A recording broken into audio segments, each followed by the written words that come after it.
What is going on, you guys? Welcome back to Down to the Wire. I'm your host, Brian Kostiw, and tonight I've got a great episode for you. Kind of getting, into the stretch of things here with finals week, so I'm glad to still be doing episodes. It's getting kind of crazy, so I am really happy that I was able to bring a guest back onto the show that it's been pretty reliable for me in the past, and he is luckily joining me again all the way from Colby College. Please welcome back to the show, Josh Houle. Josh, thank you for coming on this show so late. I know it was a kind of a last minute thing, so thanks again for coming on. Yeah, anytime, man. It's always an honor being on the show. Definitely would love to get into it. Yeah, absolutely. So, Josh, just kind of take me through it though so far. Like, how are things kind of going on at Colby right now? I know you were talking about the baseball team having some success up there. Give me a rundown. Yeah, so season went really well for us. We finished the regular season at 22-10. We started our conference playoffs last week, and we ended up sweeping Hamilton College out from New York. Mm-hmm. And we're going to be entering the NESCAC championships this weekend, actually. It's a double elimination tournament, top 4 teams, winner takes all. That's awesome, man. Well, congratulations. Appreciate it. Yeah. So I know that you said if you guys actually were to win, you would actually stay at school an additional 2 weeks for the regional championships, and so you'd actually stay up there a little bit longer. Yeah, the school would give us a little more time to move out. They just think it would be a little too hectic for us, like trying to get all that traveling in and moving out of dorms with everyone moving all over the country. No, that would be a lot. I mean, if you guys were just kind of displaced, that would have been way too much. I mean, I'm glad that they're giving you that privilege, especially after the season that you guys have had. So that's awesome to see. But what are your plans for the summer, man? I know that we linked up and we played some summer ball last year. What are the plans right now for you? Yeah, so plans are definitely return home, keep training, playing in the same summer league as last year. Going back to the Ronnies? I am going back to the Ronnies. Oh my goodness. It's a lot of guys are coming back to that team. A lot of new faces coming in, so it's gonna be fun to catch up with those guys that were there last year. Fun to meet some new faces. Just getting out there and playing in general is what's most important. Yeah, man. The Worcester Ronnies last year, that was a time. That was definitely the miracle run of the 500 regular season team to league runner up. Oh my God. It was a time. I mean, I'm not going to lie. Like, I remember I had to go, I was with you guys for like a little bit, just like kind of getting in whenever I did. And just from the way I saw the team going, it was just like, all right, even if we make playoffs, we're getting bounced in the first series. That's just how it's going to be. And when we actually ended up making playoffs, I went away on a vacation to Myrtle Beach. I was away from everything. And I thought like, oh, by the time I come back, it's probably just going to be all over. And that's just going to be what it is. And I'm just getting these updates every night of like, oh, upset against who'd you guys beat? Like it was Clinton. Yeah, Clinton, Littleton, and then we upset Lunenburg, which was the big one. Yeah, so those are like the big teams that you guys beat. And I was like, how the hell are they pulling out these wins right now? And credit to you guys. You guys did fantastic in those games. And I see the fact that we ended up facing Shrewsbury in the final, which my brother was on Shrewsbury. So we got back for what inevitably became like the deciding game in that series. Shrewsbury did end up pulling out the victory, but it was a crazy time last year to see the Ronnies do what they did. I mean, that was absolutely a wild time. Yeah, it was definitely a fun summer. Definitely was some memories made, that's for sure. Yeah. So looking forward to see what this summer has. Yeah, Coach Nozelli got any plans for you yet? Has he been in touch with you? He's been in touch a couple of times, just giving me the updates of what to expect once I return, asking me like when I think finals will be over. But I did have to explain to him like I will let you know as soon as I'm ready to come home. Able to, yeah. It might be a bit more flexible with my schedule than last year. Awesome, man. Hey, so when does the season officially start? So our opening game as of right now tentatively is Sunday the 28th in Tingsboro. Okay. That's awesome. So it's going to start off with the longest drive of the year. Never going to have to go back there. That's not that way. It's on the long weekend anyways. Oh yeah, then you're fine. Honestly, just get it out of the way to start the year, and you can't complain with that. So with that being said, Josh, I want to get into the show because right now, man, the Boston Celtics really faltering right now. I'm worried about this team. So, on last week's show, I had on my friend Chris, and we had talked about which way we thought this series was going to go. And, if the Celtics were to drop a game, which one would it be? And in my opinion, I thought that this series would 100% get tied up. I thought that The way Boston's been playing all year, they have had a lackadaisical kind of, play style whenever they are ahead in a series. You saw it in the Atlanta series, and then you saw it throughout the regular season as well, where they just played down to competition and they didn't want to go for the throat. And you couldn't figure out why, but when it came down to it, that's just the way that they played. But on the flip side of that, whenever the competition was at its absolute highest and, they felt the most threatened, they would play like they were the defending Eastern Conference champions. And it was just like a night and day thing. And you couldn't understand it. And then you get into this Philly series, which, I'll give Philly credit. They have, really legitimate players. I think that they match up very well with the Celtics. We've seen it so far in this series. And I knew that they were going to take some games off you. But what Chris and I had discussed was, all right, if there's a game out of these next two, which one would Philly take? And I originally said that they would take game 5 back in Boston because Boston would maybe go up 3-1 and then they would feel comfortable about it. But I also said that it wouldn't surprise me if the Celtics were to have lost game 4 because they were already up ahead in the series. Philly would then come back and tie it. And then, Boston would feel threatened in game 5 and then go and take it again. But inevitably, Philly goes out and they win both of those games. And now the Celtics are facing elimination and heading into game 6. So it's an absolutely crazy turn of events to see right now. Josh, I know you kind of been following the Celtics kind of intermittently throughout the playoffs, but Yeah. just your initial thoughts. Yeah, so based on what you said, it's definitely a big case of playing to the level of the competition. I remember back in the regular season, this game we beat Milwaukee Bucks by 45 around there. Then there'd be nights where we lose to the Orlando Magic by 25-30 at the same time. You don't know if you're getting Jekyll or Hyde when you're watching the Celtics play. Yeah. And just watching them in the overtime of game 4, just the little mistakes just killed us in the end. And it's like, even though we weren't playing as good as I know that they could be playing, they had a chance to win it, especially in that overtime period. But the little mistakes just came all together in the end, and then that last possessions is what really capitalized it. Yeah. Then game 5, same thing. It's like we didn't get to have that chance to come back, and we were punched back and we were put on our heels early, and we never recovered from it. Yeah, game 4 was really annoying for me personally. Just seeing the way it went down. The main thing that you want to point a finger at is the fact that Jason Tatum opened the game 0 for 8, could not buy a bucket early on in that game. And it was just like, all right, the fact that we were only down 10 at halftime at that point was kind of like, it was an accomplishment. It almost felt like you won the game because it was like, all right, Tatum's going to turn this thing on and then he can get going. And inevitably that did happen. He finished the game. Looking at the final stat sheet here, he finished 9 of 20 with 24 points, but you can't have that from your superstar player. This guy is your franchise guy. And the fact that he's still having these hiccup moments in the playoffs, that's okay when you're, 19, 20 years old, emerging into the league. This is all brand new for you. But in a moment like this, like you have to go and you have to take this game. And he just hasn't had that ability in him just yet. But on the flip side of that, guys like Jaylen Brown have been able to go out and, while Brown only had 23 points in that game, he was shooting a more consistent, like 10 of 16. And it's just something that you've seen from guys like him throughout this series where there's just a consistency issue with him. And I know people gave Tatum flack for his shooting and his play during the finals last year. I will say that he most likely had a shoulder injury. That was what was reported. So if that's the case, that probably affected the way he was shooting the ball. And, I'll cut him some slack with that. But right now, there is no injury that we know of with Jason Tatum. It's not like he re-aggravated the shoulder and now it's giving him fits again. From what we know now, this is purely healthy Jason Tatum, and he's just not coming through in the clutch. And that's the big issue that we've been seeing with Tatum all year.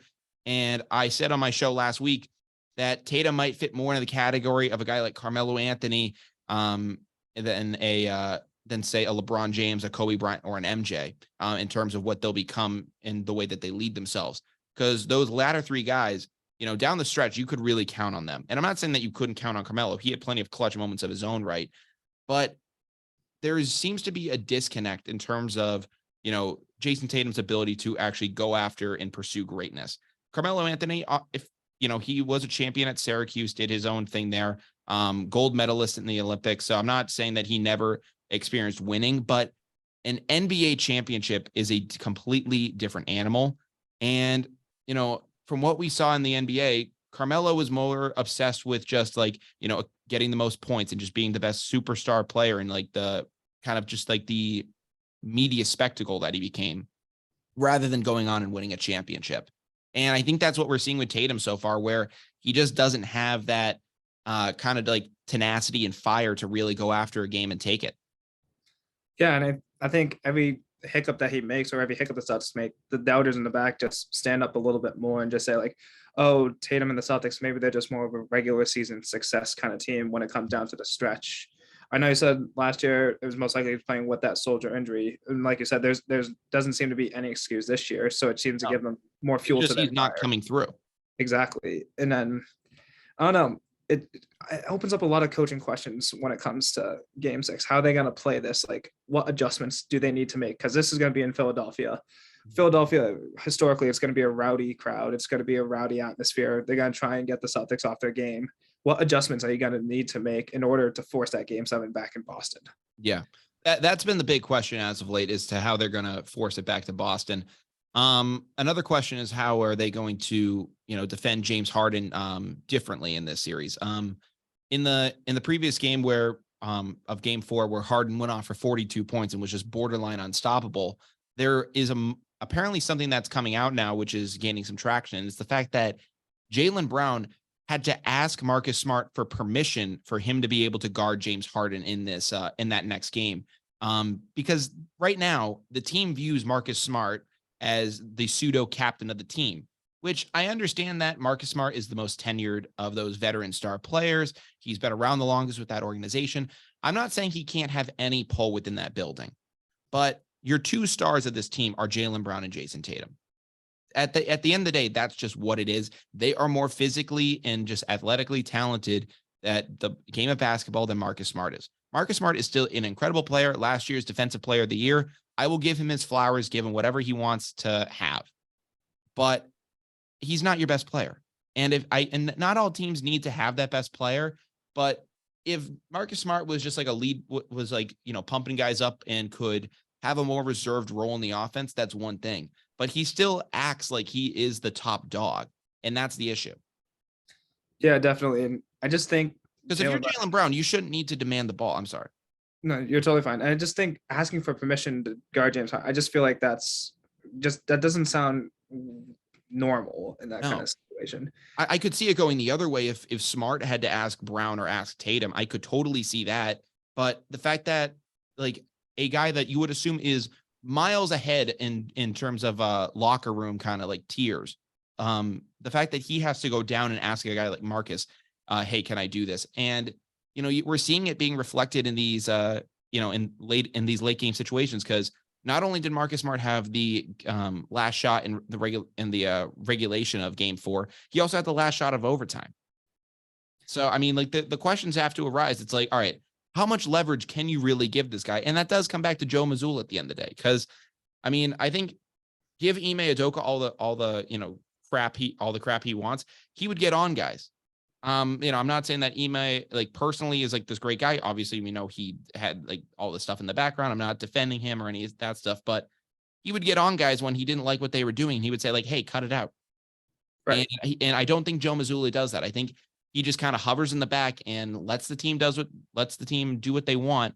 And the guys are fine with that because they like not being told what to do, but you have to have some authority and come down and, put your foot down. Yeah, definitely. And then obviously when I say this, no disrespect to Marcus Smart at all. Like he's been a great player for this whole time with the Celtics. Absolutely.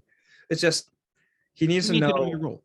Yeah, exactly. It's like you got to know when the younger kids are going to be surpassing your role, and you just need to.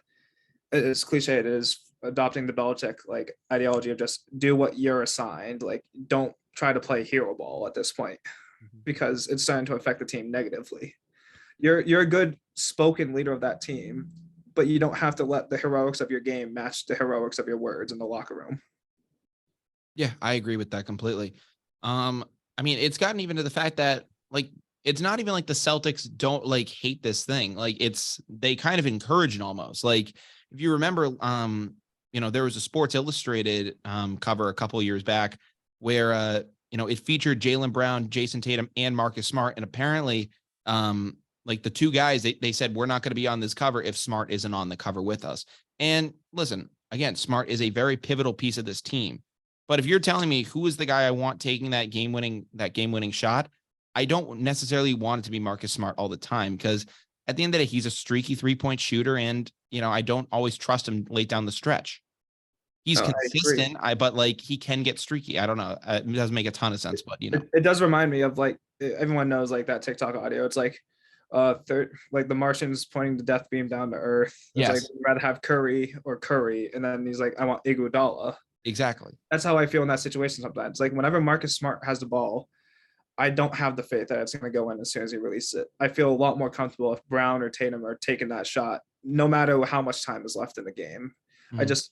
I know Marcus Smart. It's like when he's hot, he'll get 5 or 6 in a row, but then he'll miss the next 10. Yeah. You don't know if it's going in or not.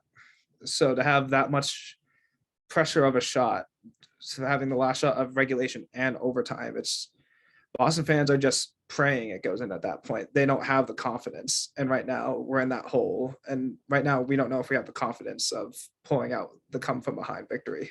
Yeah. I mean, you mentioned time management. We'll get to the come behind. We're going to talk about having to come back in this series in just a second, but you talked about like no matter how much time is left in the game. Going back to game 4, the time management in that game was piss poor. I mean, you want to talk about just a complete mismanagement of that final series.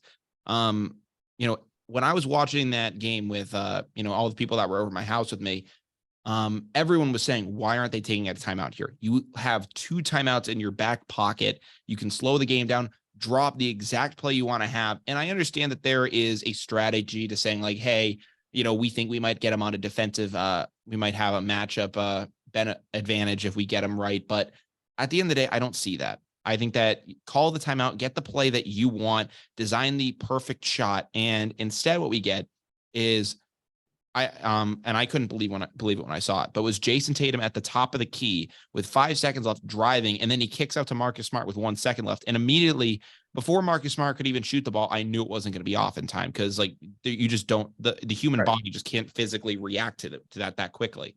So I immediately just knew like we were screwed. And, if you run that play a couple seconds earlier, maybe you have a game winning shot on your hand, but they just mismanaged it. And, and inevitably it led to them being down, 2-2 and now 3-2.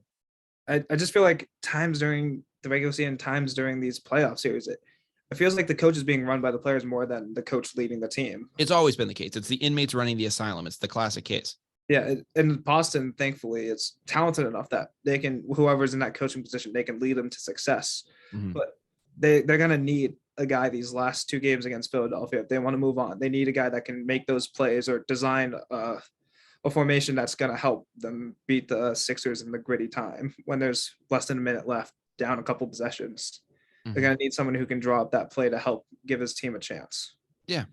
And I mean, Josh, we've seen this so many times now with this team. Like you'd think that they would learn by now to, know like, hey, we can't just go easy on teams. We need to go for the throw and like not play down to competition.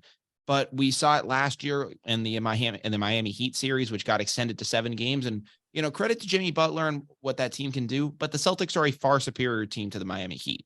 And that series should have never gone on 7 games. And then even with the Golden State Warriors series, I mean, the Warriors are a very highly skilled team. I'm not saying that they are inferior to the Celtics. They are not. They deserve that championship that they won because Steph Curry just went freaking insane. Yeah. So, I mean, the credit to them, but there were still moments in that series where you could have closed here and you could have done a better job of just like, maintaining a lead, which you didn't, and you let slip away. So I don't know. What is it going to take for this team to, get over the hump and just push past this, mess that they're in right now and just go for the throat and win and close out a series? Yeah, definitely. I don't know. A lot of people are concerned about this 3-2 hole, but you got to also remember last year against Milwaukee, we were down 3-2 going back into Milwaukee for game 6. We were able to pull out that and tie game 7, win game 7 overall. The Celtics historically, when they're pushed down to 3-2, they've realized that they're playing down. And I'm hoping this is another one of those cases. But like I said, Philly's a tough crowd to win a game in. And you got guys like Joel Embiid, James Harden. The biggest hole the Celtics put them in this series was losing that first game without Joel Embiid. Yep. James That's Harden that's played huge. super bad. But that was the biggest win, I think, for the Sixers out of those three. That was the biggest one. The first game of the series on the road in Boston without one of your star players.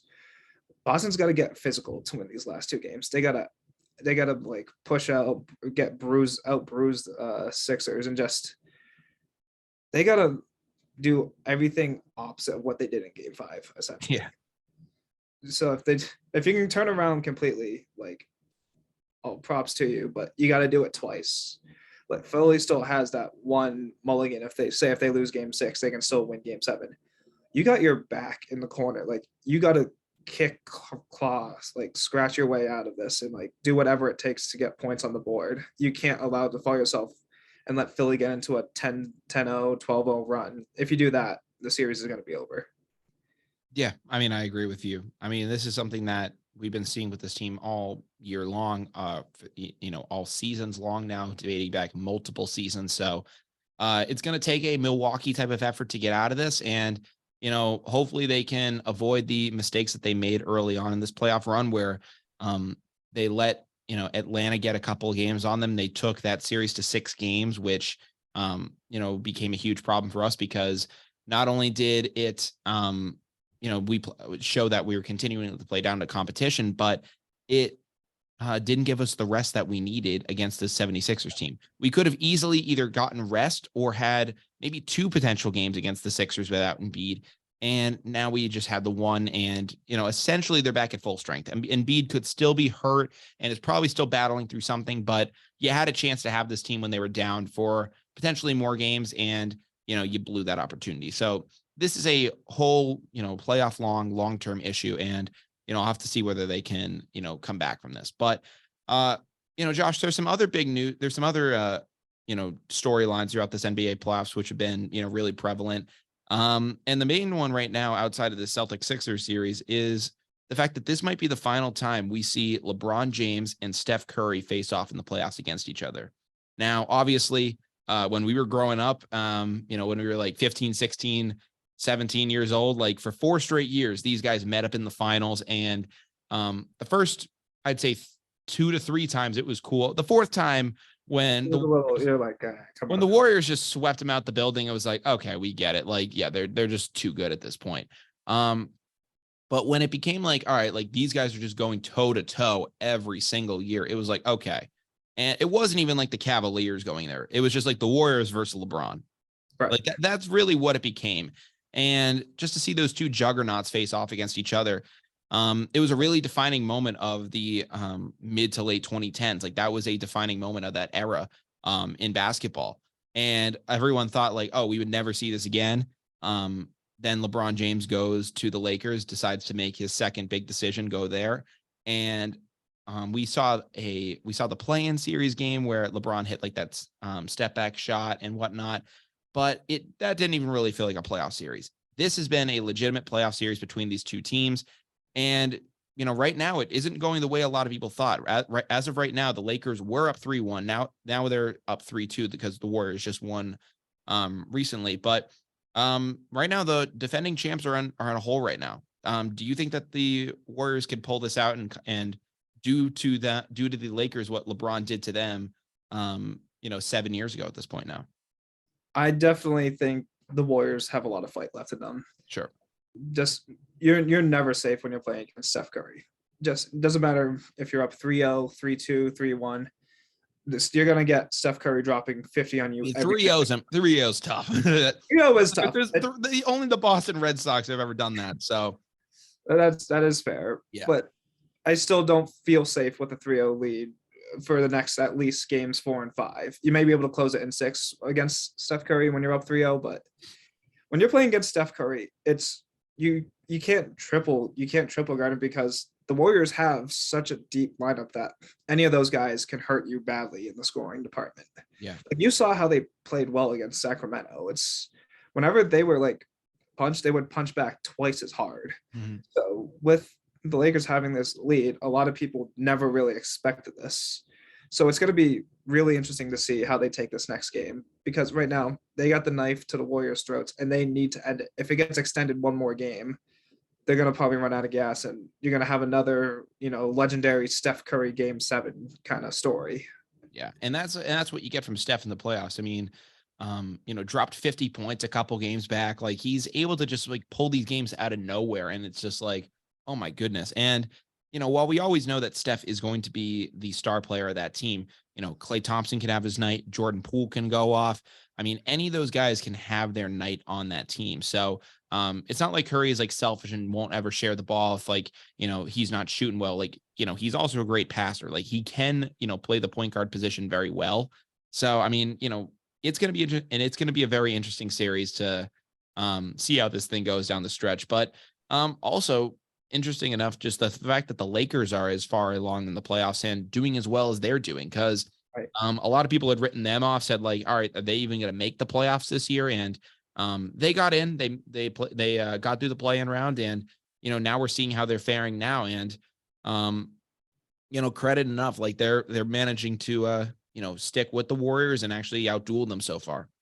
Yeah, and it would be a huge shakeup in the Western Conference if the Warriors get eliminated by the Lakers. Yeah. I don't think anyone expected the Lakers to do this well. Like, I'm sure maybe make it past the play-in, maybe a couple to take the round 1 upset, but if they beat round 2, no one would probably have seen that coming. Yeah. But then how many years in a row would that be where you had it either LeBron or Steph Curry in the conference finals at the least? Yeah.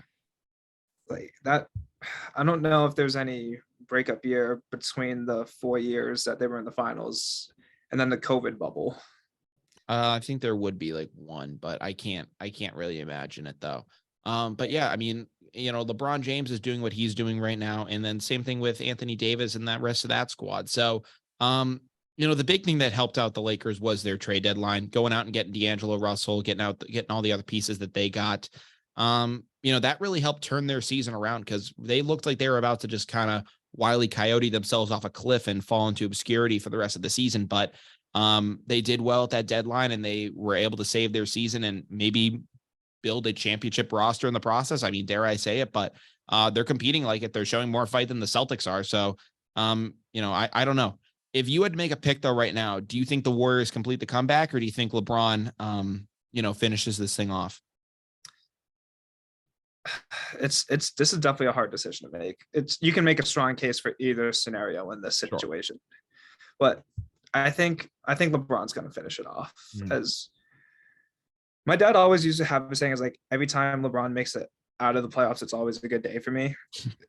Then I followed that ideology, but I think this year LeBron's going to have the upper hand on Curry, and that's the reality of it. When you put yourself in a hole, as much as good as of a player that Steph Curry is, like, you need everyone on your team to be good for 2-3 games consecutively. That you can pull 1 or 2 great games, but when you're in that deep of a hole, to get that third game, you're asking a lot out of your team. I just think it's too strong of a hold that the Lakers have. But there have been teams that climbed out of the 3-1 hole, albeit in different sports. This is a different sports scenario. The Bruins had the 3-1 lead on the Panthers, and they lost that. So I mean, this isn't the first time the Warriors have faced a 3-1 lead with these franchise guys. They went down 3-1 against the OKC Thunder in the Western Conference Finals, and they were able to come back during their 73-9 year. So it's more than possible for them to come back. They have the talent and those veterans that have been in this situation before. So it's nothing they haven't faced, but it's a challenge nonetheless. So they're going to be in a tough position, but I'll say this right now, the Warriors style, like, I mean, can they play physical at times? Sure. Like, they'd have that ability with them, with guys like Draymond Green and whatnot down low, but their main thing is, being able to run around, get space, get open shots.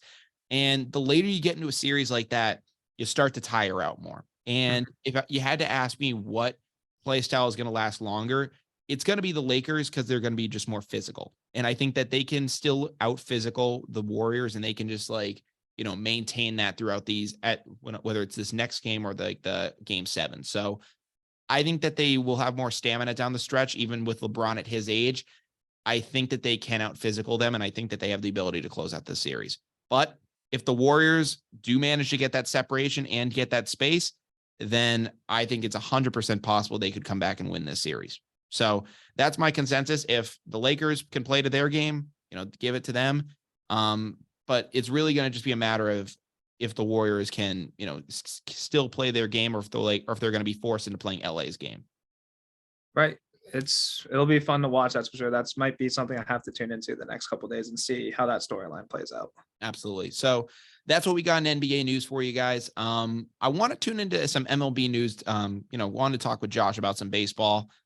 Josh, right now the Red Sox have been, really interesting so far this season.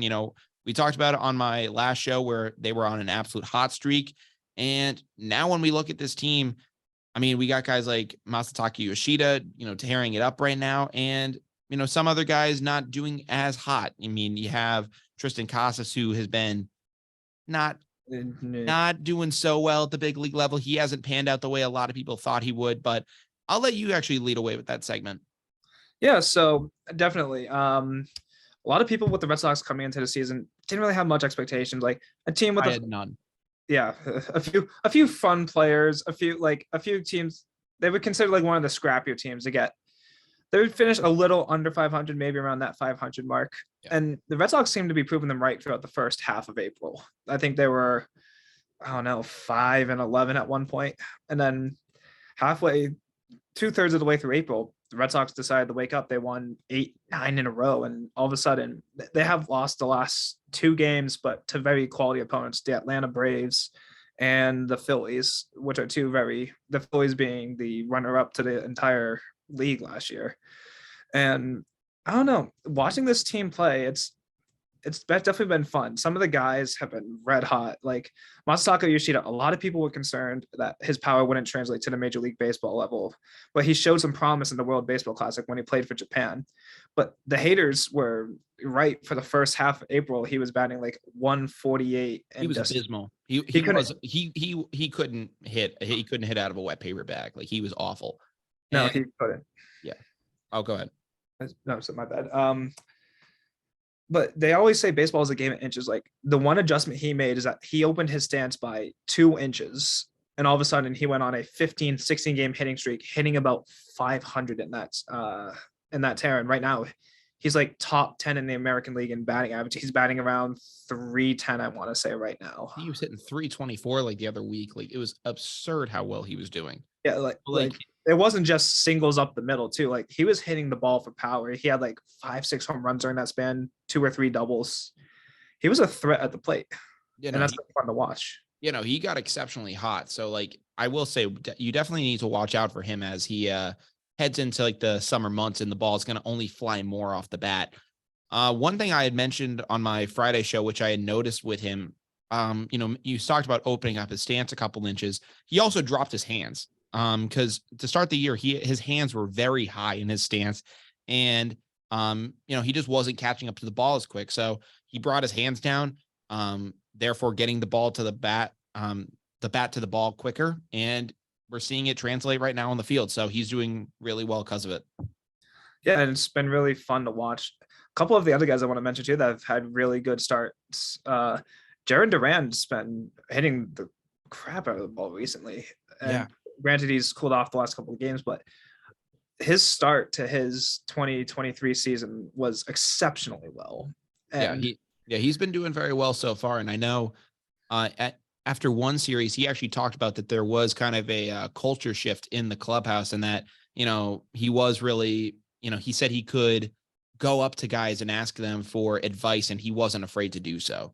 And it, that can point to maybe more inviting friends in the clubhouse, inviting teammates in the clubhouse this year versus maybe less inviting individuals last year. I don't know who those people would be, but maybe Justin Turner's a guy that he's like really connecting with. But yeah. The interesting question I have for you is what the Red Sox outfield, Yoshida, Duran, it's a bunch of good guys. Adam Duvall's quietly making his way back from the IL after fracturing his wrist, I believe. Mm-hmm. And before he got injured, Adam Duvall was tearing it up for the Red Sox. He was the hottest hitter in baseball. Yeah, he was the unexpected hero for that Red Sox team. Like it seemed like he would be the team that kept the Red Sox interesting in a lot of people's minds. But then I think he hit 5 home runs in his first 8 games or something like that. It was absurd. What do you do once he comes back with the Red Sox outfield, how it's scripted now? I mean, so what? You got Verdugo, you got Yoshida, and then what, Duran? Duran. And then what are you doing at DH right now? It fills in between Turner and Casas. They've been switching off at first. Okay. I mean, And then there's also Rob Refsnyder to deal with, who's been hitting it pretty well as well. yeah. So I guess what I would say right now is that upon Duvall's return, the main place you need him is with his bat. And Right. if Tristan Costas is continuing not to hit, then I think the easy thing to do is plug Justin Turner at first because he's been relatively consistent all year. Put Duvall at the plate, get him his reps there because that's, again, where he's going to be most useful.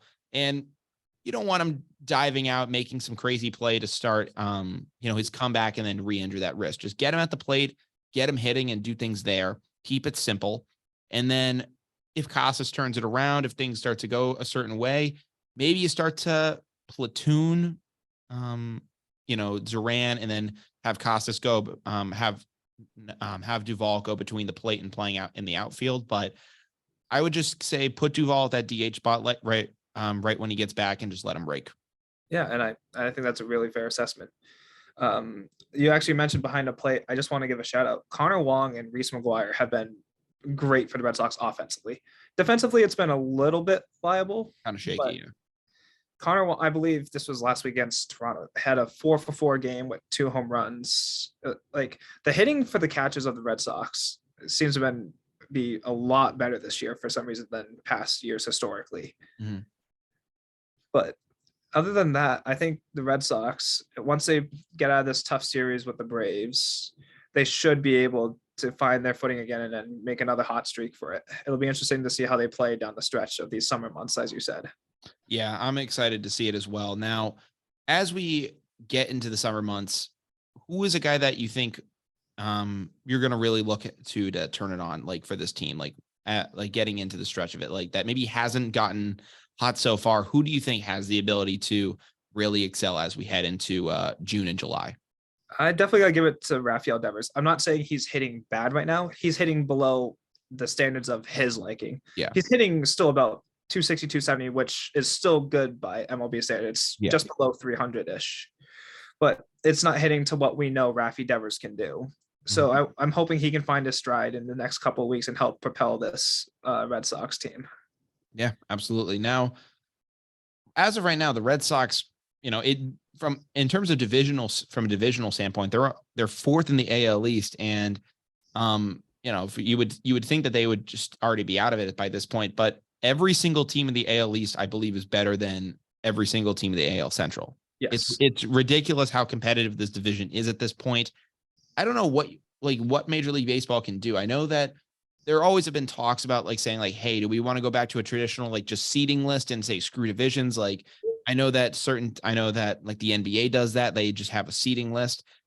Is there any way that they can do you think the Red Sox can actually compete this year if they have to go through the wild card portion? Again, baseball, it's hard to tell so early in the season. We're only a month and a half in of a 162 game season where we've only played about 38, 39 of those games. You want to say they can. You see how they played against Toronto. They swept Toronto in that 4-game series, and Toronto was viewed as a team that was going to be very good coming into the season, and they still are a very good team. Yeah. You look at who they're facing against, a Rays team that's yet to lose 10 games that are, I don't know, about 25-6, something like that. You got the upstart Baltimore Orioles, who have had a crazy start to their season. And even though the Yankees are under the Red Sox in the standings, they're still the New York Yankees. And you're playing these teams the most out of any other opponent throughout the year. And then you look at other AL teams that are just succeeding, You got the Texans leading the AL West. The Angels are seeming to get the Rangers, the Texans. Texas Rangers. My apologies on that. You're good, man. It's been a long week for all of us. Yes, I'm still recovering from my draft party from a few weeks ago. But I meant finals. I didn't mean that kind of fun. But yeah, I meant it was a hard couple weeks.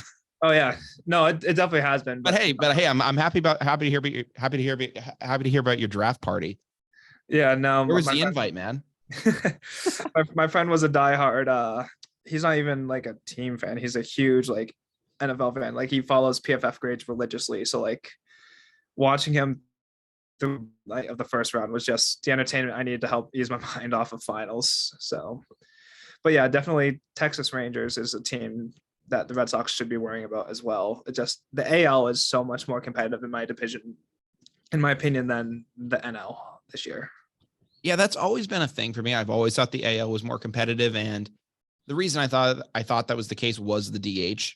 And the NL's had the DH for a couple of years now, and we're seeing them utilize it with guys like Kyle Schwarber on the Phillies, but it hasn't really caught up yet. I think that the offense still really is still in the American League, and the National League is just it's always been known as like the pitchers league, and it hasn't evened out the way we thought it would just yet.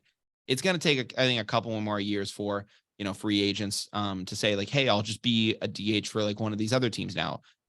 You saw that with JD Martinez. He went to the Dodgers and is now their designated hitter. So it's going to take a little bit longer for that to kind of all work out. But yeah, it's been a crazy time, man. Yeah, definitely. It'll be fun to watch these next couple of months and see how this plays out. Yeah. So Josh, as we kind of get, close to the end of the show here, yeah, just like, as of right now, like, what do you got going on? I know we mentioned baseball, but in terms of wrapping up things, like when are you almost done? So I just took my first final today. Oh, geez. So we just started our finals week. I don't have too crazy of a schedule. I just have 2 finals and a paper to write, and my final's not until Sunday. So I have some time to study for that. Other than studying for finals, I'm slowly just, packing up, ready to go home. Just whenever I have that 30 minutes of free time between studying or practice, I'm just slowly putting stuff in the boxes, loading up my car, ready to go. But yeah, those last couple of weeks, it's crazy to think that I'm going to be a senior next year. Yeah, So dude, it goes fast. That's all I'll say. It goes very fast. So just be ready for it. I know that for myself, when you mentioned packing up, I don't want to do it just yet. Not because I don't want to like leave and be that guy. It's just that I know I'm going to be here for, well, geez, getting down to 10 days until I graduate, but I know I'm going to be here for at least over another week. And when I take all the stuff off my wall, it just looks like a prison cell. And I just don't want to do that just yet because I know it's going to be so depressing on my walls I know if I'm exactly. just sleeping there. So I'm like, I need some like personality in my room. Otherwise, it's just going to be so sad. Yeah, the posters are definitely the last thing coming down for me. Yeah. It feels too bare to sleep with it. Like It's waking so up, weird. it's not the right feeling. No, it's so weird. But yeah, man, I'm kind of like in the last stretch of it right now. I don't have a final until Friday, which is crazy. All of this finals week, I've just been kind of chilling. I went back home, dropped some stuff off there, did, just like little things like that. But yeah, it's been pretty crazy so far. I know that today I just like chilled out, went to work. Then today we actually had Ken Jennings from Jeopardy. He came and spoke at the school. So we got to go to that speaker event. That was kind of cool. So, I've come from a big Jeopardy family, so that was kind of cool. But yeah, it's been a ride here at Bryant this year. I don't know how many episodes down the wire, I'm going to be able to do next year if I, come back here for grad school and I'm doing that whole thing. So I'm really excited for, what's to come, but it's definitely been a ride. So Josh, we are officially down to the wire right now. I want to just say thank you so much for coming on the show. It's been a blast having you. It's always a pleasure being on the show, man. Thanks for the invite. Absolutely. So today we talked with Josh about the recent struggles of the Boston Celtics, LeBron possibly facing Stephen Curry for the final time in a playoff series, as well as the Boston Red Sox and their ups and their downs, and just, talking about life. So I'm really excited for what's to come next. If you aren't following Down the Wire just yet, make sure you go follow us on streaming, YouTube, all that good stuff. And then if you want to listen live, where we usually stream on Wednesdays and Fridays from 7 to 8 in the Koffler Center on WJMF 88.7 HD2. But yeah, from Down the Wire, I'm Brian Costa. I'm Josh Houle. We hope you guys have a great rest of your day. Take care. Peace out.